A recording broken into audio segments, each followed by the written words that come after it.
It's now my real pleasure and honor to introduce a friend of mine. I've worked with Henry on actually this issue and related issues around oceans for a number of years through our two organizations. And to moderate the next panel this morning, I'd like to welcome up Henry Huntington.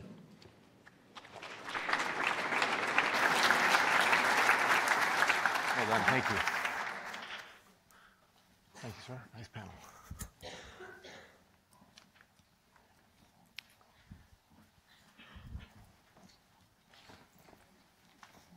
That's advance and that's back.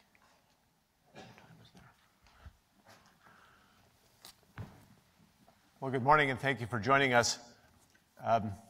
This panel will look at the social sciences, the social side of climate change in the Arctic.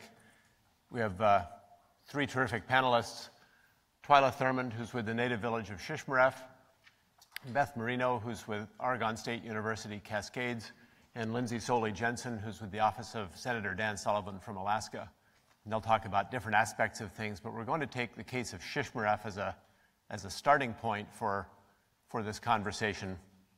But I'd like you to keep in mind two themes as we go through the presentations and the discussion. One is that climate change isn't happening in a vacuum in the Arctic. Lots of other things are going on, and as we heard yesterday, the climate crisis is not off in 2050, it's here and now, but it's not the only thing going on. And one way to think about it, we were talking about wildfires in Alaska and so on. Things are already on fire. We have social injustice, economic injustice, we have health disparities, access to criminal justice, to many other things, to health care and so on. All kinds of things going on, and what climate change is doing is just dumping gasoline on a fire that's already there. The second theme to keep in mind is that details matter. And I think you'll hear in all three of the presentations why some of those details matter, that a broad brush approach to say, well, climate change does X and the solution is Y, probably misses an awful lot, both in understanding and in process. But without further ado, Twyla. Ublalotak. That means good morning.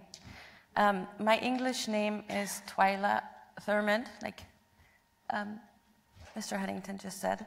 And my Inupiat name is Anorak, after my late grandmother. I was born and raised in the very rural community of Shismaref, Alaska. I am half Inupiat and half Norwegian. I spent the majority of my early childhood living in Shishmaref and moved to the city, or Anchorage, when I was in my early teen years. Although the move was quite a culture shock, spending time living in a larger city gave me a more well-rounded perspective.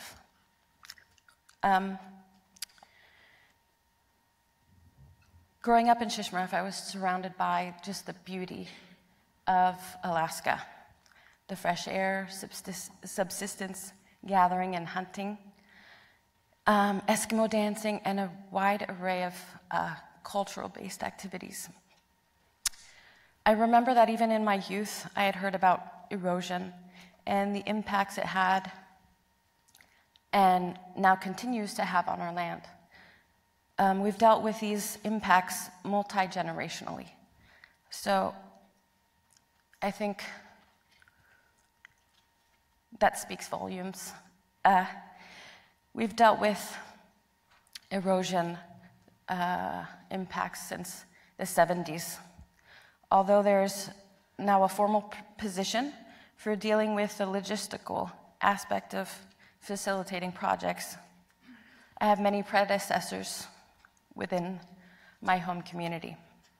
I feel honored and I feel blessed to have the opportunity to bring a voice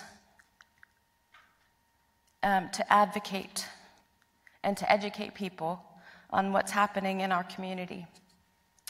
So I'm the local coordinator for the native village of Shishmaref, which is basically a point of contact for our expansion prep, planning, and protecting what infrastructure we have left.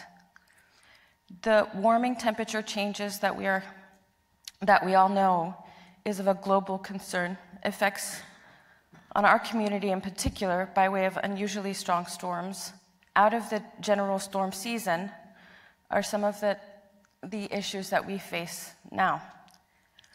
These storms cause violent tides and tsunami-like swells, as well as flooding. These threats that root from our environment have increasingly heightened our fear and worry for our people and our future. Due to the loss of shoreline pack ice, we are hunting and gathering much earlier than ever before.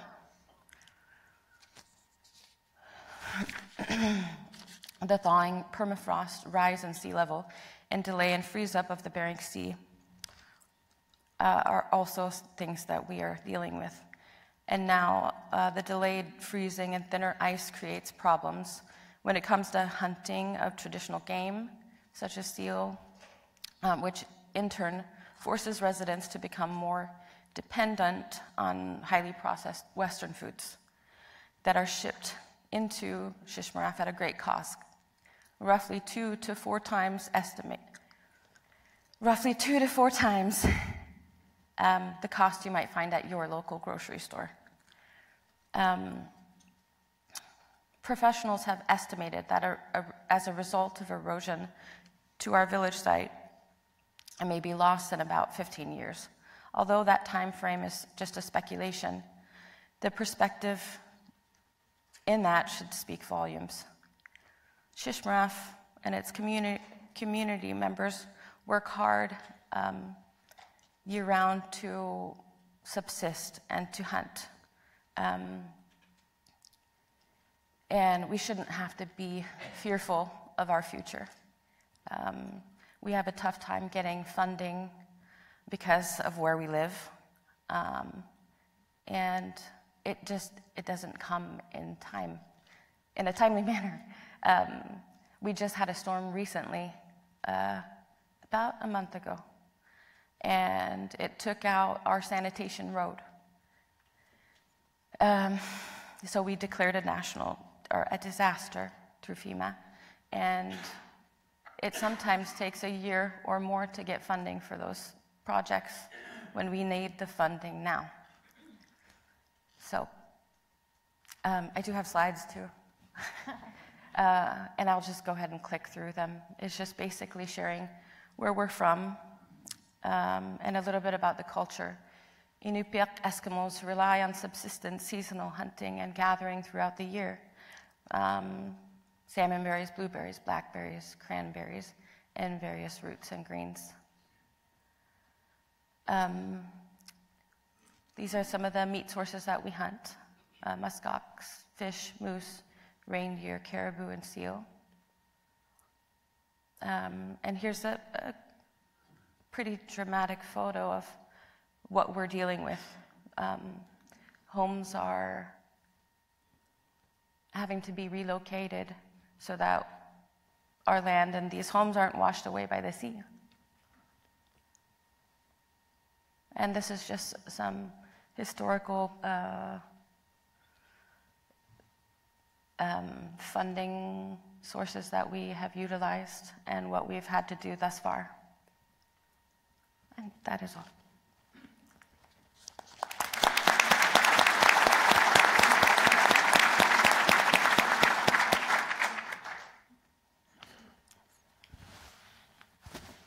Thank you, Twyla, for the introduction and explanation. Beth, if you don't know, literally wrote the book about Shishmaref and what happens there. Of course, we don't have time to cover all of that, but she'll talk about one of the aspects that Twyla raised, which is that of funding and what some of the mechanisms are and how they do or do not work for situations like Shishmaref's. So thank you, Henry, for inviting me to sit on this panel, and thank you all for listening. I feel really honored to be here. And so thanks.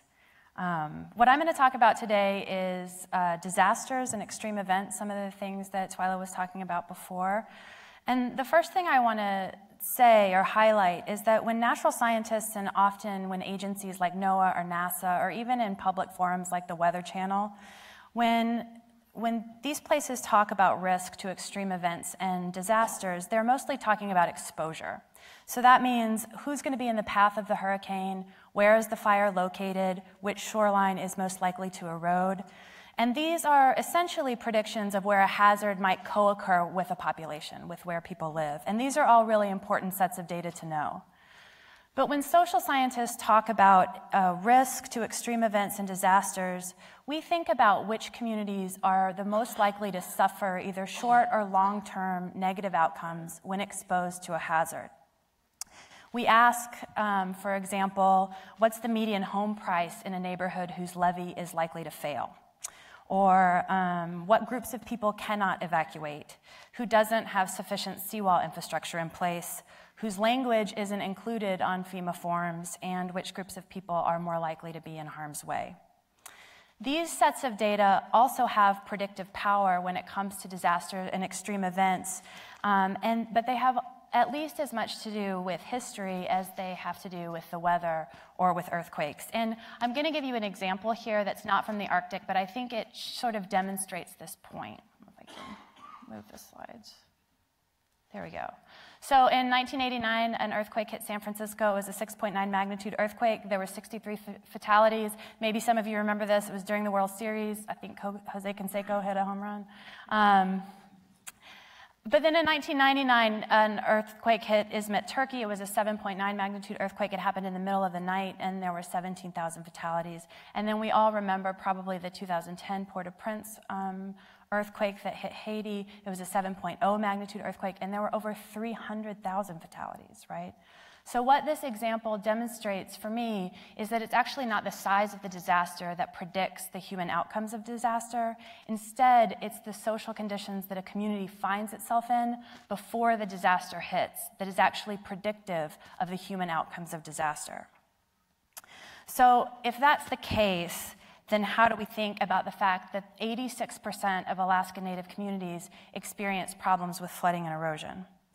I've spent like the last 10 years, and like Henry said, I wrote a book, and what I was trying to do is really understand how historical decision-making, especially around development, and in particular, the way that colonization unfolded in Western Alaska, how this is actually the predictive factor for why Alaska Native communities experience the most harm from rapid ecological shift compared to other communities in the north. And I think in so many ways this is obvious, right? My friends in Western Alaska, my Inupiat colleagues and friends in Western Alaska are totally competent in the Arctic landscape. When I was writing this, I was laughing to myself because I went ice fishing in Shismaref a couple years ago, and I was so proud of my super expensive North Face jacket, right? I was like, oh, looks good, it's gonna keep me warm. And I was freezing on the ice. I was totally cold until one of my friends offered me their parka. So I think it's just completely clear that Inupiat technology and Inupiat ways of life are significantly more adaptable to Arctic environments than other ways of life, than Eurocentric or Western ways of life. And yet, Inupiat communities are some of the most vulnerable to sudden ecological shift. So why? On its face, that doesn't make any sense, unless you include in the model of risk an understanding of the harm and social positioning that is caused not only by the weather, but also by colonial histories. So then, what are the solutions to this persistent flooding in the Arctic? How, we can ask from a social science perspective, is safety predicated on reducing risk within social systems? So one important area of research that I'm involved in today has to do with policy decisions around repetitive flooding. And I'm going to talk a little bit, I think, to something Twyla was saying, was just like the funding is not there. But I think that there are reasons why that we can trace. So by repetitive flooding, I really mean a condition of high water that happens with enough frequency to start to become a normative condition and not an aberration. In areas that where flooding repeats, repetitive flooding areas, eventually become uninhabitable unless there's serious protection put in place. And currently in Alaska, we know that there are a number of communities that are identified as under immediate threat from repetitive flooding, including this place that's extremely dear to my heart that Twyla just talked about, and that's Shishmaref, Alaska. So today there's a suite of policies Yeah, and also I just want to say this is happening in Alaska, but this is something that we're concerned about throughout the United States as well. So today in Alaska, there's this suite of, not in Alaska, in the US, there's this suite of policies that are specifically designed to address repetitive flooding. And this suite of policies is referred to often as voluntary buyout programs. Voluntary buyouts are currently a mechanism under US law that allows for a property owner to leave a home that repeatedly floods and buy property elsewhere. It seems to be increasing bipartisan support for using voluntary buyouts to deal with repetitive flooding, and this is one way to move funding into relocation or site expansion as an adaptation strategy, which is good news for those of us that are concerned with sea level rise. However, these programs are totally insufficient in rural Alaska, and they're particularly insufficient when we're talking about Alaska Native communities. So why is this the case? First, they're predicated on addressing problems to individual property owners, not groups of rights holders like you have with tribes. Secondly, it's really difficult to fund things like collective infrastructure or community infrastructure through these programs. So in other words, there's no way to leverage these funds to really provide money to relocate or expand a site of an entire community together. Now, what that says to me is that these policies were not written with these communities in mind, and therefore they're not working for these communities. So just to put it another way, if a family in Houston needs to sell their house and go because of repetitive flooding, there's a policy for that. But if a tribe needs to expand their community or relocate as a tribe and remain on ancestral land and retain control of the entirety of that ancestral land, there's no policy, and therefore there's no funding for that. So my research colleagues and I, and our team includes co-PI that's a community member in Shismaref, are working with the IRA in Shismaref. I just got back from a meeting with some coastal managers at NOAA and one of the staff attorneys at COERIC. And our plan is to conduct a policy analysis that allows us to understand disaster policy and bureaucratic discretion in disaster scenarios throughout the US. But what I'm really interested in is just figuring out what is possible. The panel that was up here before was really interesting for me, obviously, because they were talking about moving through those kind of silos of government and asking bigger questions about what's possible. And that's what I want to do, and I really want to look at that. And the purpose of figuring out what's possible is really to see if we can create some space to allow rural communities in Alaska to adapt to climate change on their own terms. And this entire project, of course, is tremendously helped by interest from people like Lindsay and Senator Sullivan. It's helped by interest in institutions like SEARCH that are really committed to bringing science to decision makers. And just to conclude, I want to say I gave you about like 45 years of social science research in 3 slides. So if you have any questions, feel free to ask anything. So thank you so much for listening.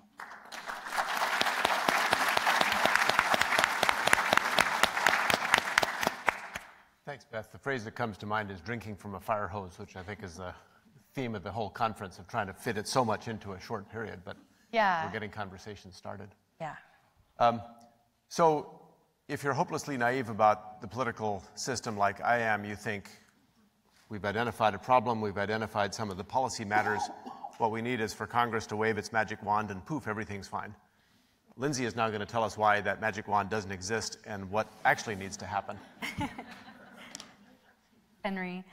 First of all, thank you to my fellow panelists, and to Henry. I've already learned so much in our brief exchanges, and look forward to continuing the dialogue. I also want to give a special thanks to Dr. Kelly, who is always so good about regularly engaging policymakers and just trying to mitigate some of the silos that we may feel in our sort of lines of work and just break down those barriers in communication. He's answered many dumb questions for me and just appreciate the willingness to engage. As an introduction, I'm Lindsey Jensen. I grew up in Fairbanks, Alaska. I was lucky enough to begin my work in the federal policy space as an intern for Senator Stevens. And I've subsequently worked for both Senators Murkowski and now currently Sullivan. My portfolio at the moment includes many issues which fall under the Senate Commerce Committee jurisdiction, of which Senator Sullivan is a member. So it includes tech, telecom, tourism, which is obviously a big one for Alaska, TSA, another hot button issue, science in general. I also cover health and education issues. So to climate change and how to effectuate change through the legislative process, just full disclosure, I'm not a scientist, and my portfolio does not put me at the epicenter of climate change conversations, policy conversations happening within Congress, but I can offer some observations as more of a generalist. So first, perhaps I'm biased, but I think Congress is a good venue to sort of address this issue. In a few minutes, you may be all rolling your eyes as I rattle off the obstacles to doing so, but I still maintain that it is the best venue. You know, legislation, it just requires a lot of deliberation, coalition building, and compromise, which I think it ends up producing a result superior to some of, you know, agency rulemaking decisions. In some part, it was referenced in the previous panel because of simply its durability. Policies implemented at the agency level, they are subject to change and disruptions with new administrations, and candidly, a lot of them end up in court cases that just leave the issues unresolved. So that being said, as mentioned, and as we all know, there are major hurdles to enacting legislation. The gridlock is obvious and it's frustrating. I think hurdles that are more specific to climate change include a Congress that has as many views on what to do and how to do it and how to allocate, you know, the finite resources that we have. You know, there's many sort of views on that as there are members of Congress. And based on my conversations, it seems to sort of reflect the constituents that they represent. A high level of consensus at the member level on a legislative priority is absolutely necessary to getting something done, and it's really helpful if constituent and other relevant stakeholder input is sort of reinforcing that agenda. Another hurdle that I see facing climate change policy is something that you all are most acutely aware of, and that is just the sheer magnitude of the problem and its subsequent impacts. In terms of how Congress organizes itself and its business, it is so multi-jurisdictional. If you're looking at it through a purely adaptation lens, you're going to need the Appropriations Committee sign-off on something. Environment and Public Works, Energy and Natural Resources Committees, those are obvious places that relevant climate change work is done, but I can also foresee in the near future, you know, it becoming relevant to the committees that deal with health issues. In my work on the Commerce Committee, I haven't directly seen, you know, explicit legislation attempting to address climate change, you know, at least directly again, but that's another committee where in the near future I can see it being completely relevant.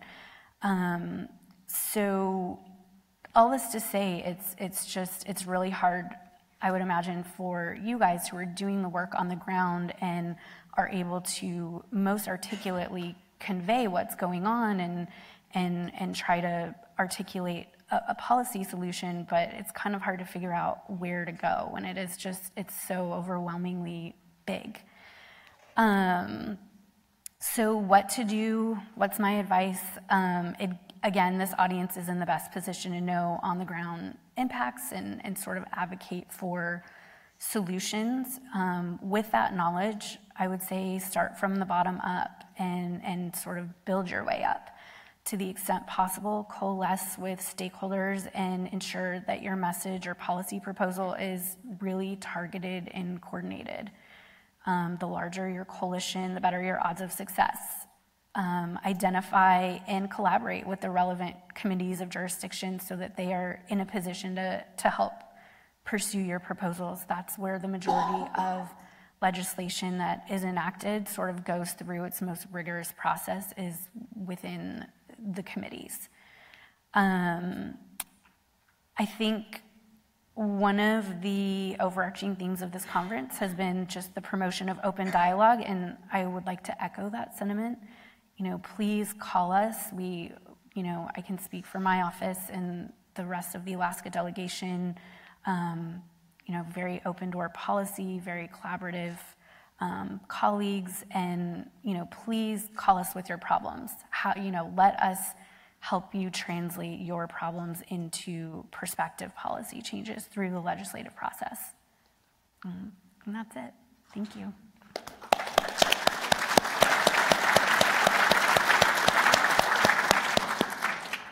Well, thanks, Lindsay, for that primer on how the Senate works and Congress works, and also for the invitation to engage.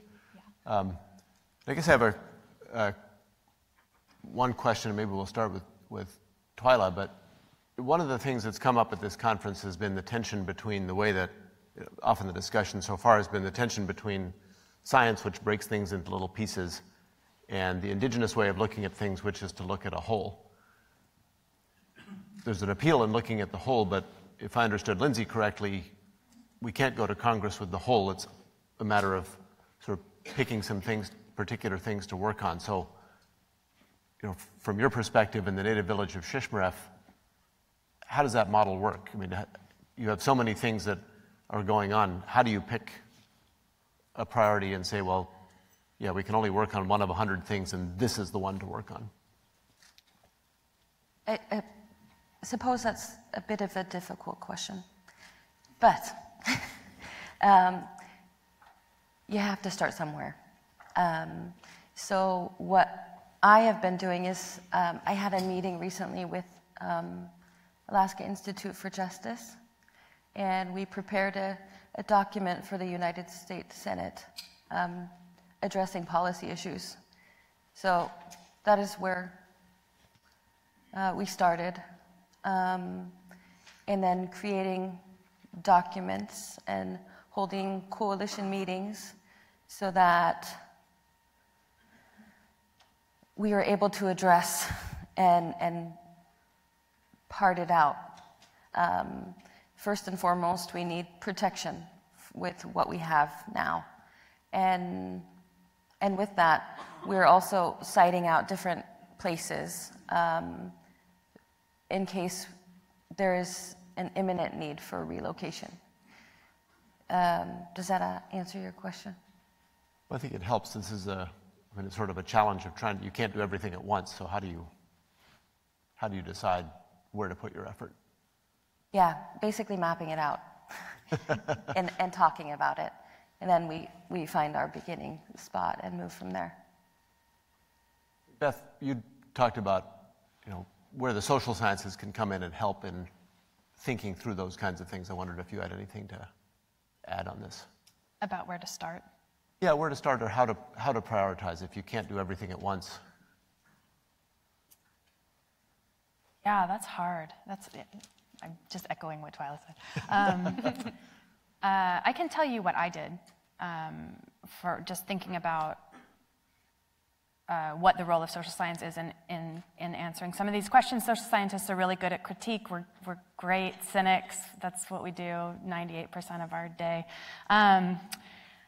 And I think it was really important for me to think about how that critical lens could really translate to solutions and not just that critique. And that becomes really challenging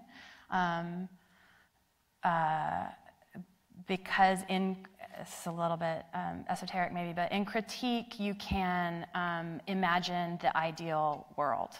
And in solutions making you have to compromise, right? And so I think for me it was really important to give up just that critical lens, to give up that kind of cynical above it all, and really think about what I thought would move into the space of solutions.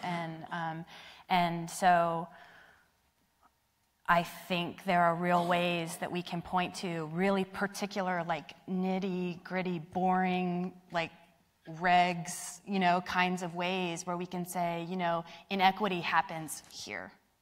And if we could expand this or change the way this rule is written or make exceptions for tribal communities in this regulation right here, that we could take a step towards environmental and social justice and equity solutions around climate change. And so that's what I did. I just looked at the landscape and said, it's this policy right here where I think we could make some changes.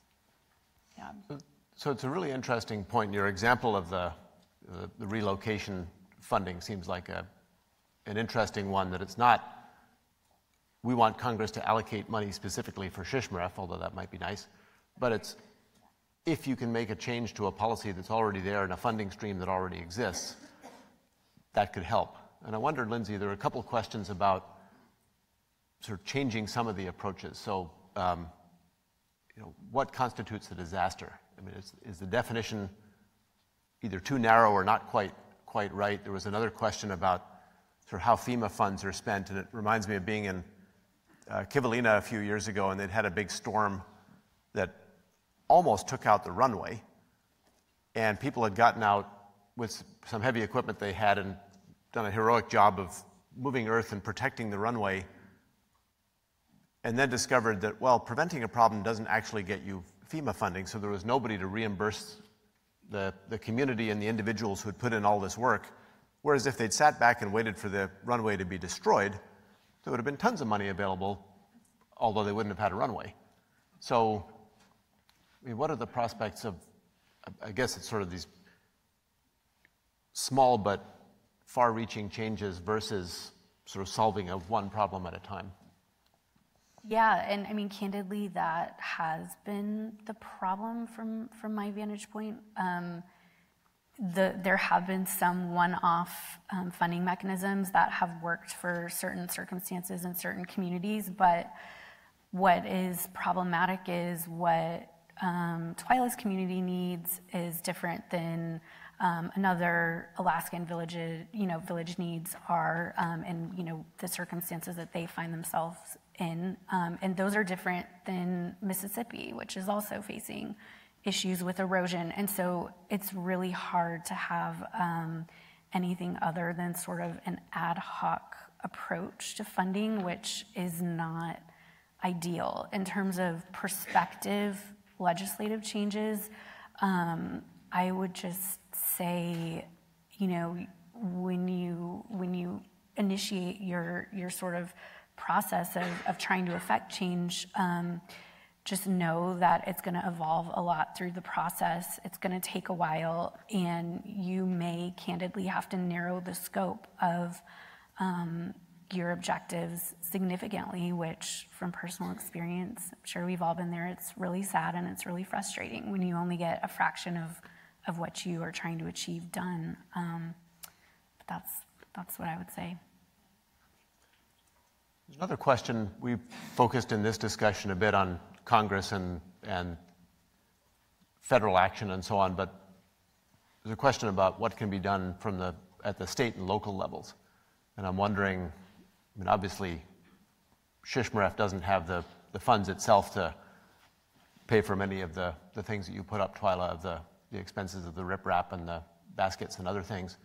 But what are the initiatives that could be taken locally, regionally, or statewide in addition to federal policies and action? I would think just getting the word out there and having a sit-down talking circle like we're having now, bringing awareness and reaching out to different sources, I would suppose, and definitely policy changes. Right. But is there anything, I mean, is the problem too big to be handled entirely at the local or even state level, but are there aspects of where state and local action can help? It's far too great of a financial burden to be sought out at that level. Yeah. I mean, certainly some of the figures you were putting up of $10 million for something that's multiplied by 86% of 86 villages or 86% of villages? 86% of Alaska Native communities have or are experiencing problems with erosion and flooding. That's from a government report that came out in So about we're 2000. talking 180, 190 communities times 10 million is a lot of money. Yeah. Yeah. But I just want to say, No, I mean, please. Twyla's right. Like when we think about this disaster legislation and the big funding that comes with disaster legislation usually comes from the federal government. And we often talk about climate change legislation and things like that, but climate change is going to be expressed very often in these disaster scenarios. And so I think that is an area that's really interesting to look at when we think about how we really start to talk about adaptation. Yeah. There's a question that touches on something Twyla said, which was this idea of the talking circles and the relationships that you build and express through those. And I guess, Lindsay, it's something you've talked about too, at least when we were on the phone, of what does it take to build that relationship? So again, being naive, I think, well, I've written a paper, I'll send a PDF to Senator Sullivan and the world will change. But obviously that's not enough. So what does it take to build that kind of relationship that you were talking about, that you invited us to begin by getting in touch? Mm-hmm. I think in Alaska, we're very fortunate. Alaskans are very engaged and passionate, and they have no problem picking up the phone or even flying all the way to Washington, D.C. To advocate on behalf of their issues. So in some ways, I feel like I'm very uniquely situated and uniquely optimistic in sort of how I see those relationships, ability to progress and effectuate change. But from my perspective, it really is that simple. The PDF that you send, it does have to, somehow we have to bridge the gap of translating that into a policy, whether it means emergency funding, a one-off appropriations funding mechanism, or an amendment to a law that's already on the books, and go from there.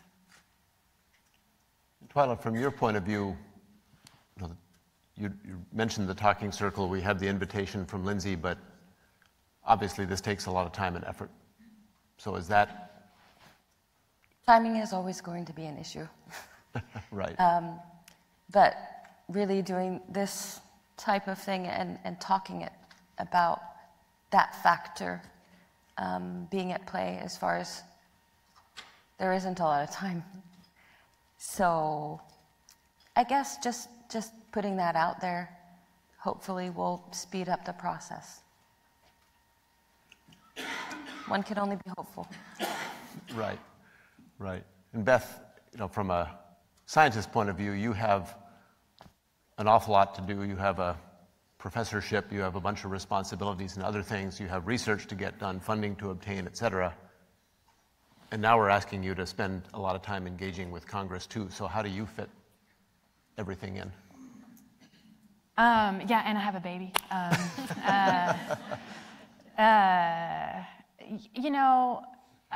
have a lot to say. I think institutions should recognize outreach and application as part of our jobs. We don't do that very well in the university system right now. But I think, the reason you make time is because it's personal, right? I'm not only talking as a scientist, I'm also talking as a person who has really, really close friends in Shishmaref, who I care so much that place stays safe as a person, right? And so that's how. Yeah. The Arctic's pretty good at that, I think. I think we're all, I would say, compared at least to other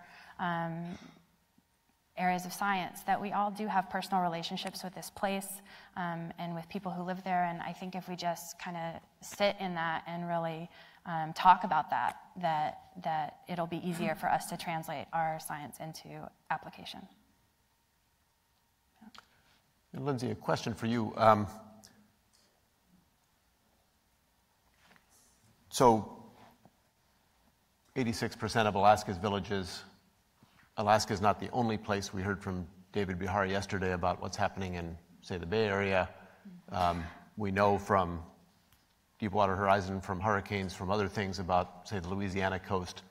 Lots of places where communities are facing similar problems. I mean, from a legislative point of view, is this something of a zero-sum game where we have a certain amount of money in either it's the place in Louisiana or Shismaref?